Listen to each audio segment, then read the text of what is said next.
साथियों, हमारे अतीत कक्षा 8 का ये चैप्टर बहुत इम्पोर्टेंट है, जिसका नाम है देसी जनता को सभ्य बनाना और राष्ट्र को शिक्षित करना।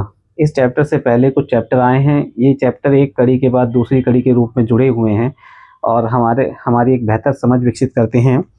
इससे पहले के अध्याय में हम देख चुके हैं कि ब्रिटिश शासन के कारण यहाँ के राजाओं और नवाबों, किसानों और आदिवासियों, एक चैप्टर आदिवासियों का भी है, पर किस किस तरह के प्रभाव पड़े थे। यानी कि भारत में जो जितने भी वर्ग समूह हैं, सब पर अंग्रेजी शासन का प्रभाव पड़ा था। इस अध्याय में हम यह समझने का प्रयास करेंगे कि इन चीज़ों से विद्यार्थियों के जीवन पर क्या असर पड़ा। भाई, किसी भी समाज में जो हम पूर्वजों से उनके द्वारा किए गए कार्य या अनुभव प्राप्त कर रहे होते हैं, वो शिक्षा के रूप में ही कर रहे होते हैं। अब अंग्रेजों के आने पर उनमें क्या परिवर्तन आए, इस अध्याय में हम ये देखेंगे। विद्यार्थियों के जीवन को समझना इसलिए ज़रूरी है क्योंकि भारत में अंग्रेज केवल भूक्षेत्र पर विजय और आय पर नियंत्रण ही नहीं चाहते थे। शुरू में तो वो सिर्फ व्यापार के मकसद से ही आए थे और अब अपने व्यापार को मजबूत करने के लिए यहाँ की राजनीति में शामिल हुए और राजनीति को और मजबूत करने के लिए उन्होंने दूसरे कदम उठाना शुरू कर दिया। उन्हें लगता था कि उनका एक सांस्कृतिक मिशन भी है। वे मानते थे कि उन्हें देसी समाज को सभ्य बनाना है, देसी समाज को सभ्य बनाना है, सिविलाइज्ड, और उनके रीति रिवाजों और मूल्य मान्यताओं को बदलना है। आखिर अंग्रेज ऐसा क्यों सोचते थे और इसके लिए उन्होंने क्या क्या कदम उठाए, इस अध्याय में हम इसके बारे में पढ़ेंगे। तो पहला इसका बिंदु है, अंग्रेज शिक्षा को किस तरह देखते थे। पहला तो पॉइंट यही है कि अंग्रेज शिक्षा को किस तरह देखते थे, क्या विचार लेकर वो आए थे और भारत में क्या स्थितियां थीं, वो क्या क्या यहाँ पर बदलाव करना चाह रहे थे। तो उसी में कुछ पॉइंट्स आएंगे इम्पोर्टेंट, यहाँ पर हम डिस्कस करेंगे। पहला पॉइंट ही है, चैप्टर काफ़ी डिटेल में है और जो भी इस वीडियो को देख रहा है कोशिश करें किताब के साथ डिटेल में ही देखे तो अच्छा होगा।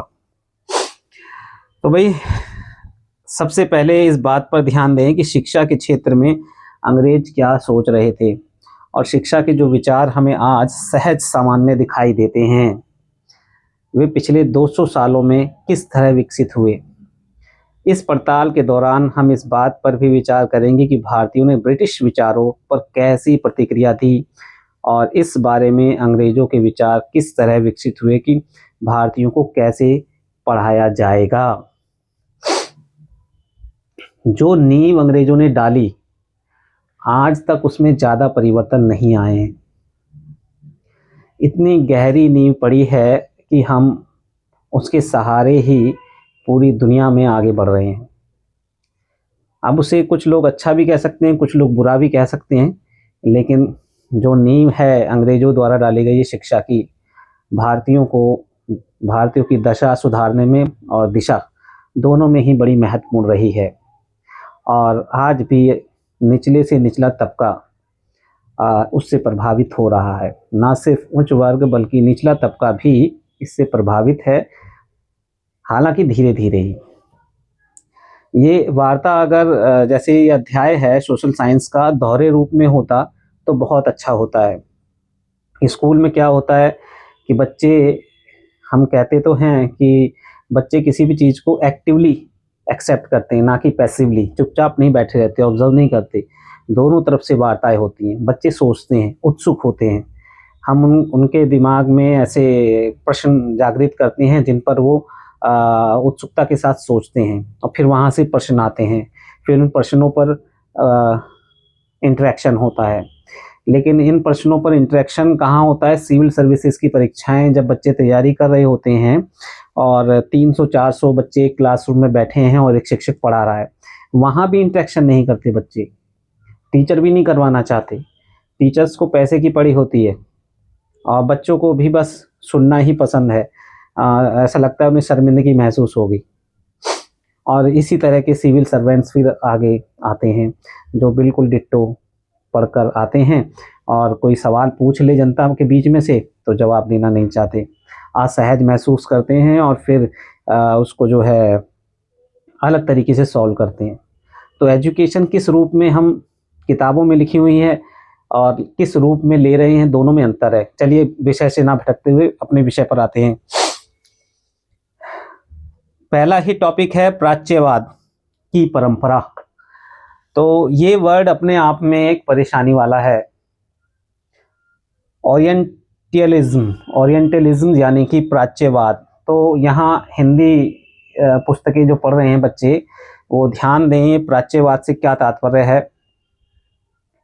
भारत में जो पारंपरिक शिक्षा प्रक्रिया चलती आ रही है और उस विषय में जो लोग अपने अच्छे विचार रखते हैं कि भारतीयों को भारतीय भाषा में ही शिक्षा दी जानी चाहिए, उन्हें प्राच्यवादी कहा गया। सन 1783 में विलियम जोन्स नाम के एक सज्जन कलकत्ता आए, बहुत इम्पोर्टेंट व्यक्ति हैं विलियम जोन्स। कुछ ऐसी ही शख्सियत भारत आई जो वाकई में ही समझ लीजिए कि अपने आप में यूनिक थी। न भारत में तो ऐसे बहुत से शख्स हुए, लेकिन ऐसे बहुत शख्स आए जो भारत में भारत की बुनियाद रखने में उन्होंने महत्वपूर्ण भूमिका निभाई है। ऐसे ही एक व्यक्ति हैं ये विलियम जोन्स। 1783 याद रखें, 1783 का समय। उन्हें ईस्ट इंडिया कंपनी द्वारा स्थापित किए गए सुप्रीम कोर्ट में जूनियर जज के पद पर तैनात किया गया था। ये 1772 से 1773 से 1783 का समय वारेन हेस्टिंग्स वाला ही समय था जब न्याय के क्षेत्र में सुधार किए गए थे, जैसा कि हमने पिछले अध्यायों में पढ़ा था। तो ये उसी में एक जज के रूप में आए थे, जूनियर जज के पद पर। अब ये स्टेटमेंट में भी इस क्वेश्चन आ सकता है। 1783 में विलियम जोन्स भारत आए थे जूनियर जज के पद पर। कानून का माहिर होने के साथ साथ जोन्स एक भाषाविद भी थे। तो यहाँ इम्पोर्टेंट है कि एक ऐसा व्यक्ति जो कई भाषाओं का जानकार और विद्यार्थी होता है, तो इससे हमें सीखने में, देखो इस व्यक्ति से सीखने के लिए हमारे पास बहुत कुछ है। आज भी ऐसे व्यक्ति बहुत कम हैं, ऐसा नाम जो प्रमुख रूप से हम जानते हो कि कोई ऐसा भाषाविद जो समाज में इतना प्रचलित हो। आज भी कम नहीं है काम करने के लिए, लेकिन आज भी ऐसे व्यक्तियों की कमी है। उन्होंने ऑक्सफोर्ड में ग्रीक और लैटिन का अध्ययन किया था। वे फ्रेंच और अंग्रेजी जानते थे और अपने एक दोस्त से अरबी सीखने के अलावा फारसी भी सीख चुके थे। भारत में उस समय फारसी भाषा में ही कामकाज होता था।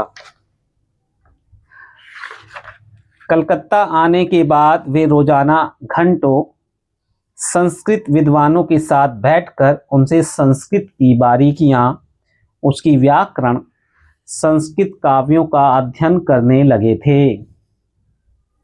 जो भी भाषाएं उनको महत्वपूर्ण लगी, जो सामने आ रही थी, उन सबका वे अध्ययन कर रहे थे। उसकी व्याकरण और संस्कृत काव्यों का अध्ययन करने लगे थे। कुछ ही समय में उन्होंने कानून, ध्यान देंगे, कानून, दर्शन, फिलॉसफी, धर्म, राजनीति, नैतिकता, अंकगणित, चिकित्सा विज्ञान और अन्य विज्ञानों की प्राचीन भारतीय पुस्तकों का अध्ययन शुरू कर दिया। आज हम अपने आप को एक लिमिटेड एरिया में बांध कर रखते हैं, यानी कि सीमित क्षेत्र में। हमारी रुचि है भाई हम मूवी देख रहे हैं तो मूवी देख रहे हैं, और हम अब विज्ञान पढ़ रहे हैं तो हम अपने आप को प्योर वैज्ञानिक ही कहना चाह रहे हैं, अपने आप को दूसरे से अलग दिखाना चाह रहे हैं।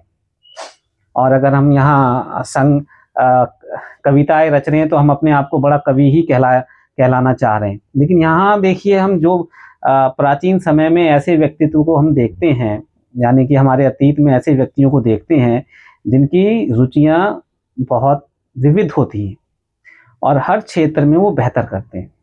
ऐसी एक शख्सियत हैं रविंद्रनाथ टैगोर जी भी। महात्मा गांधी जी भी ऐसी ही शख्सियत हैं, वो भी विविध क्षेत्रों की पुस्तकों को अध्ययन करते थे। और डॉक्टर भीमराव अंबेडकर साहब भी वैसे ही हैं, इकोनॉमिस्ट भी हैं, फिलोसोफर भी कह सकते हैं उन्हें, उन्हें कानूनविद भी कह सकते हैं। तो ऐसा ही होना चाहिए कि मल्टी सब्जेक्ट यानी कि अलग अलग विषयों का अध्ययन करना चाहिए और उस पर बातचीत करनी चाहिए, और बहुत बेहतर होगा, इससे बहुत अच्छे निष्कर्ष निकल कर आते हैं।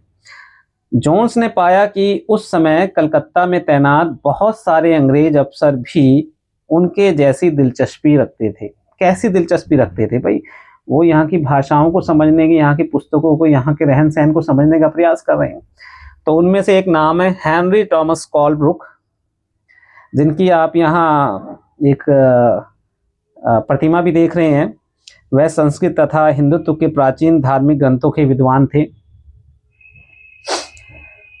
नेथेलियन हॉलहेड भी भारतीय भाषाएं सीखकर संस्कृत व फारसी रचनाओं का अंग्रेजी में अनुवाद कर रहे थे।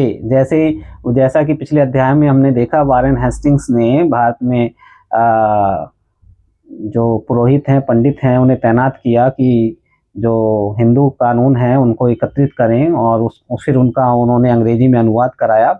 फिर ऐसे ही उन्होंने मुस्लिम कानूनों के साथ भी किया। तो ये लोग रुचि रखते हैं, उन्होंने अनुवाद किया, अंग्रेजी में अनुवाद किया। प्राचीन भारतीय विरासत को समझने के प्रयास में लगे हुए थे। इन लोगों के साथ मिलकर जोन्स ने, कौन लोग?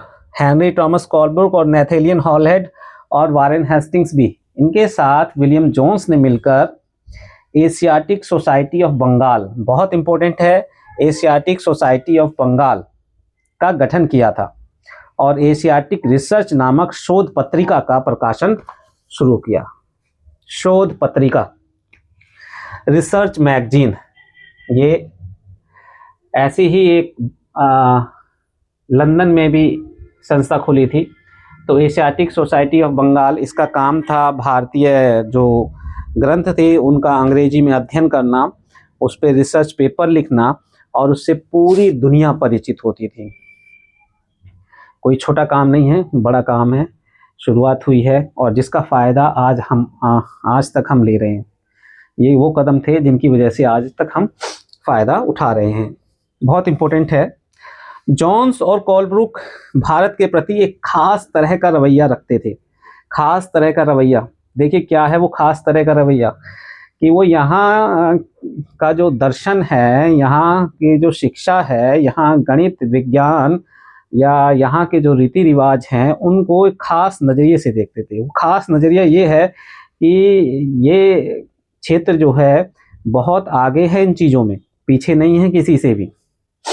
वे भारत और पश्चिम दोनों की प्राचीन संस्कृतियों के प्रति गहरा आदर भाव रखते थे। उनका मानना था कि भारतीय सभ्यता प्राचीन काल में अपने वैभव के शिखर पर थी, परंतु बाद में उसका पतन होता चला गया।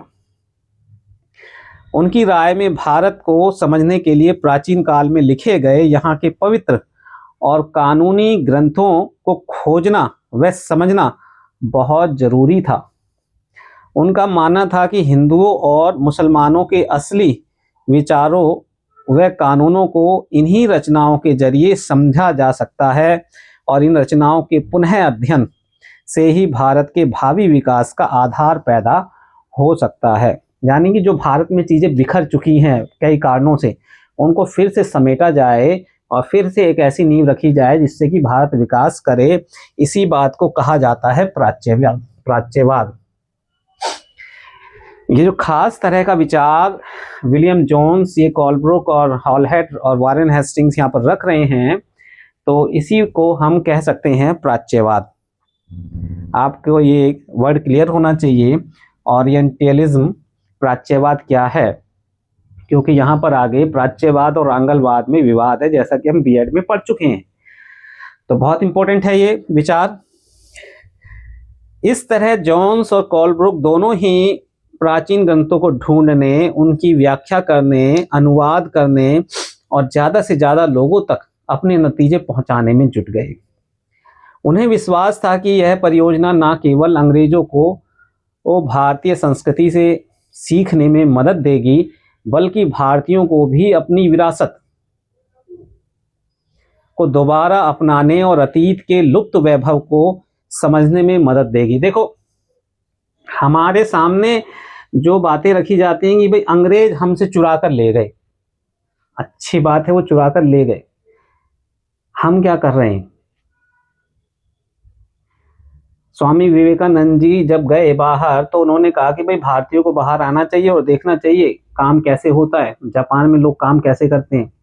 तो अच्छी चीज जहां मिले उसे ले लेना चाहिए। अपने देश का विकास जब भी तो होगा।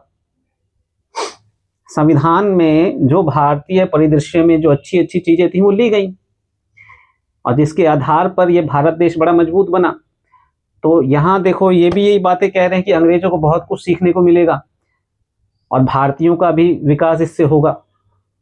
भाई चीन ने अपनी बहुत सारी टेक्नोलॉजी बहुत लंबे समय तक छिपा के रखी पूरे विश्व से, और जब वो पूरे विश्व को पता चली तो विश्व तेजी से विकास कर गया। ऐसे ही भारत की बहुत सारी चीजें हैं जो अंग्रेजों को पता चली और उन्होंने अपनाई और वो बहुत तेजी से विकास कर गया। तो हम क्यों पीछे रहें? हम भी अपनी और बाहरी जो भी अच्छी चीजें हैं उसका सही इस्तेमाल करें और तेजी से विकास करें। चलिए, इन प्रयासों और विचारों से प्रभावित होकर कंपनी के बहुत सारे अधिकारियों ने दलील दी कि अंग्रेजों को पश्चिमी ज्ञान की बजाय भारतीय ज्ञान को ही प्रोत्साहन दिया जाना चाहिए। ये इंपॉर्टेंट लाइन है। ये जो विलियम जोन्स और पॉल ब्रुक ने दलीलें दी, तो इसके कारण क्या हुआ कि भाई एक ऐसा माहौल तैयार हुआ जो ये चाहता था कि भारत में इन चीजों को बढ़ावा दिया जाए। एक पक्ष तैयार हुआ, वहीं अब दूसरा पक्ष तैयार होगा। ये जो भारतीय इतिहास के संदर्भ में या शिक्षा के संदर्भ में पक्ष तैयार हुआ उसे प्राच्यवाद कहा गया, और उसके विपक्ष जो तैयार हुआ उसे आंगलवाद कहा गया। वे चाहते थे कि प्राचीन भारतीय ग्रंथों के अध्ययन को प्रोत्साहित करने और संस्कृत व फारसी साहित्य व काव्य पढ़ाने के लिए संस्थानों की स्थापना की जाए। संस्थानों, इंस्टीट्यूशंस। भाई आप सोशल साइंस पढ़ रहे हैं, जब भी ये शब्द आए संस्थान, इंस्टीट्यूशन, तो आपके दिमाग में छवि बननी चाहिए कि ना सिर्फ स्कूल कॉलेज बल्कि विधायिका, कार्यपालिका, संसद, पंचायत, नगर पालिका, ये सब संस्थान ही हैं, इंस्टीट्यूशंस ही हैं। संस्थान को लेकर कोई भी कंफ्यूजन नहीं होनी चाहिए। तो ये ऐसे संस्थान चाहते हैं जो भारतीय शिक्षा को सहेजें, जो भारतीय ग्रंथ हैं उन्हें सहेजें और भारतीयों को उसके आधार पर शिक्षित करें। लेकिन इसका मतलब ये नहीं होता है कि बस लकीर के फकीर ही रहें। वो चीजें तो हैं। रिसर्च क्या कहती है कि हम अपने पूर्वजों से जो चीज प्राप्त कर रहे हैं उसमें नई चीजें जोड़ते जाएं। विज्ञान भी यही करता है। भाई एक वैज्ञानिक खोज करके मर गया, दूसरे लोग उसी विज्ञान के आधार पर, उसी खोज के आधार पर नई खोज करते हैं। यही प्रक्रिया चलती आ रही पूरी दुनिया में। ये थोड़ी है कि वहीं ब्रेक हो गई, नहीं, नई तकनीक, नए विचार उससे जुड़ते रहते हैं और विज्ञान आगे विकास करता रहता है। ऐसे ही समाज भी विकास आगे करता है।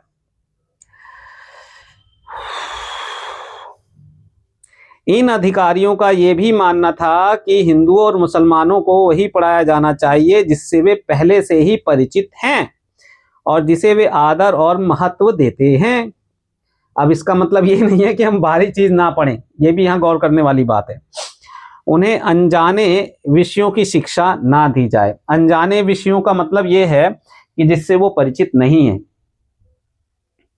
लेकिन जब हम शिक्षा ग्रहण करेंगे तो धीरे धीरे और चीजें आएंगी तो उन्हें जोड़ेंगे। जैसे आज के समय में हम बात करें कि हमारे जो संस्थान हैं बड़े बड़े, जहाँ IIT कह लें या IIM कह लें या फिर इंजीनियरिंग के और इंस्टीट्यूट्स कह लें, तो AI अभी हाल ही में बहुत तेजी से उभर कर सामने आया, तो तुरंत ही भारत में AI से संबंधित कोर्स शुरू हो गए,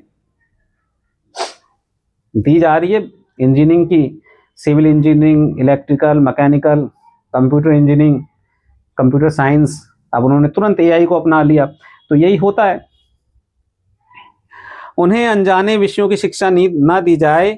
इन अफसरों की राय में केवल तभी अंग्रेज, अब यहाँ एक वर्ड आ गया केवल, केवल तभी अंग्रेज देसी जनता का दिल जीत सकते हैं। ऐसा है कि उन्हें अपने विपक्ष में खड़ा नहीं करना चाह रहे, देसी जनता का दिल जीत सकते हैं। केवल तभी अजनबी शासक अपनी प्रजा से आदर की उम्मीद कर सकते हैं। यहाँ दोनों लाइनों में केवल केवल शब्द आया है, इस पर भी ध्यान देंगे। ऐसा मानने वाले लोगों को प्राच्यवादी कहा जाता है। ऐसा मानने वाले लोगों को प्राच्यवादी कहा जाता है। इस बात को ध्यान में रखते हुए 1781 में अरबी, फारसी, इस्लामिक कानून के अध्ययन को बढ़ावा देने के लिए कलकत्ता में एक मदरसा खोला गया। और वहीं दूसरी तरफ 1791 में बनारस में हिंदू कॉलेज की स्थापना की गई ताकि वहां प्राचीन संस्कृत ग्रंथों की शिक्षा दी जा सके और देश का शासन चलाने में मदद मिले, देश का शासन चलाने में मदद मिले। और ये आप इसके साथ ही एक चित्र भी देख रहे हैं, वो चित्र है वारेन हेस्टिंग्स का, जिसने भारत में प्रशासनिक और न्यायिक सुधार किए और उसी समय में कलकत्ता में सुप्रीम कोर्ट की स्थापना होती है। परंतु कंपनी के सभी अफसर इन विचारों से सहमत नहीं थे। इनमें से बहुत सारे प्राच्यवादियों के कटु आलोचक भी थे। अब उन कटु आलोचकों के बारे में पढ़ेंगे जिन्हें हम आंगलवाद कह सकते हैं। साथ ही यहाँ एक चित्र है और चित्र में बहुत इंपॉर्टेंट चीजें लिखी हुई हैं, उस पर भी ध्यान दे देते हैं। वारेन हेस्टिंग्स का स्मारक रिचर्ड वेस्टमकॉट 1830 अब कलकत्ता स्थित विक्टोरिया मेमोरियल में है। इस चित्र में आप देख सकते हैं, इस तस्वीर से पता चलता है कि भारत में ब्रिटिश सत्ता के बारे में प्राच्यवादी किस तरह सोचते थे। यहाँ आप देख सकते हैं कि सबसे ऊपर हेस्टिंग्स की भव्य प्रतिमा है, जो प्राच्यवादियों के भारी समर्थक हैं, जो प्राच्यवादियों के भारी समर्थक हैं। वारेन हेस्टिंग्स 1772 से 1783 तक, ध्यान रखेंगे इस बात को, हम पहले पढ़ चुके हैं। लॉर्ड हेस्टिंग्स 1813 से 23 अलग हैं, सर्वोच्चता का दावा उस समय, और यहाँ वारेन हेस्टिंग्स हैं जिन्होंने प्रशासनिक और कानूनी क्षेत्र में सुधार किया। इन्हीं के समय में रेगुलेटिंग एक्ट भी आया, वायसराय को यानी कि गवर्नर जनरल को रेगुलेट करने के लिए एक परिषद बना दी गई। इसके एक तरफ पंडित और दूसरी तरफ नीचे बैठा हुआ मुंशी दिखाई दे रहा है। हेस्टिंग्स तथा अन्य प्राच्यवादी भारतीय विद्वानों से विभिन्न भारतीय भाषाएं सीखना चाहते थे, जिन्हें वे कई बार केवल बोलियां समझते थे। यानी कि ये जो विलियम जोन्स, कॉलब्रुक और नेथलिन हॉलहेड हैं, जो भारतीय भाषाओं में उपलब्ध ग्रंथों का अंग्रेजी में अनुवाद कर रहे थे, उन भाषाओं को वो बोलियां समझते थे और उन्हें वर्नाकुलर कहकर बुलाते थे। वर्नाकुलर, ये वर्ड भी इंपॉर्टेंट है। बाद में वर्नाकुलर एक्ट हमने जिसके बारे में पढ़ा है, यानी कि भारतीय भाषाओं में छपने वाले अखबारों पर रोक लगा दी गई थी। तो वर्नाकुलर का मतलब है देशी भाषा। स्थानीय रीति रिवाजों और कानूनों के बारे में जानना चाहते थे और प्राचीन ग्रंथों के अनुवाद और व्याख्या में मदद चाहते थे। हेस्टिंग्स ने पहल करके कलकत्ता मदरसे की स्थापना की और उनका विश्वास था कि यहाँ के प्राचीन रीति रिवाज और यहाँ की ज्ञान संपदा ही भारत में ब्रिटिश शासन के आधार होने चाहिए, ब्रिटिश शासन के आधार होने चाहिए। ये है प्राच्यवादियों के बारे में पढ़ा इस चैप्टर में। अभी आगे हम दूसरा पॉइंट ऑफ व्यू पढ़ेंगे। ये पार्ट 1 है। उम्मीद है कि आप सभी को समझ में आया होगा और यहाँ बुक्स की हेल्प बहुत ज़रूरी है। बिना बुक के कोई शॉर्टकट नहीं है सीटेट में। एक गहरी समझ लेकर आप जाइए और ना सिर्फ एक अच्छे टीचर के रूप में आगे आप और तरक्की करें, वहाँ भी आपका पढ़ने का तरीका ऐसा ही होना चाहिए। धन्यवाद।